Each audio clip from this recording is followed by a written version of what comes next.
Okey, bismillahirrahmanirrahim. Assalamualaikum warahmatullahi wabarakatuh. Okey, Ustazah harap semua sihatlah. Okey, Ustazah buat video ni untuk yang tak dapat masuk GM tadi. Okey, tahniah, terima kasih kepada 8 orang daripada 20 orang tahun 2 Mawar dapat masuk ke kelas GM Ustazah tadi. Okey, kepada yang tak dapat masuk dan boleh juga yang lain untuk buat rujukan, video ni Ustazah buatlah untuk merujuklah.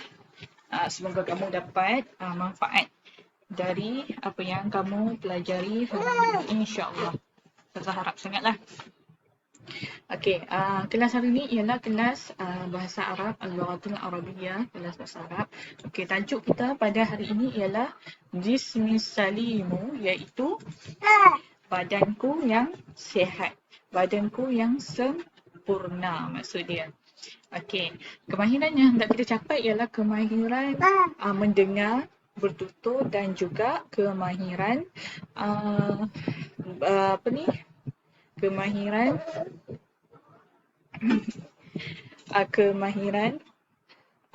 membaca dan juga kemahiran menulis. Nanti saya akan bagi lagi ya tugasan kamu. Okey. Perkataan yang pertama kamu dengar dan ulang. Okey. Ini ialah ra'sun. Ra'sun. Sya'run. Sya'run. Ainun. Ainun.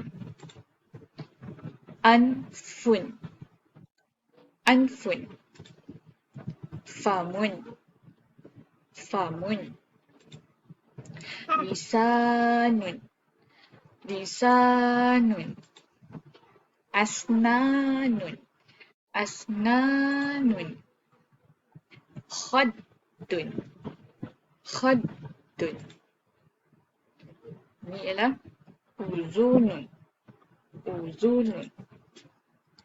Yadun. Yadun. Katifun. Katifun. Batnun. Batnun. Rijlun. Rijlun.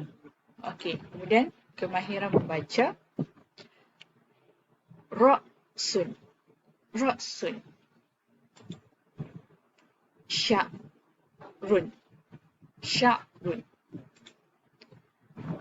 Ainun. Ainun. Anfun. Anfun. Famun. Famun. Lisanun. Lisanun. Asnanun. Asnanun. Kemudian khaddun. Khaddun. Uzunun. Uzunun. Yadun. Yadun. Katifun. Katifun. Batnun. Batnun. Rijlun.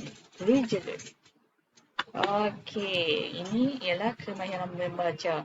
Okey, perkataan pertama ni dia maksud dia kamu boleh tengok balik gambar yang kat atas ni yang Ustazah bagi dekat grup WhatsApp tu.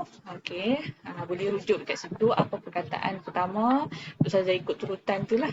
Yang ni ikut sama juga turutan dia dengan di atas ni. Okey, itu saja daripada Ustazah. Syukran jazilan. Bye.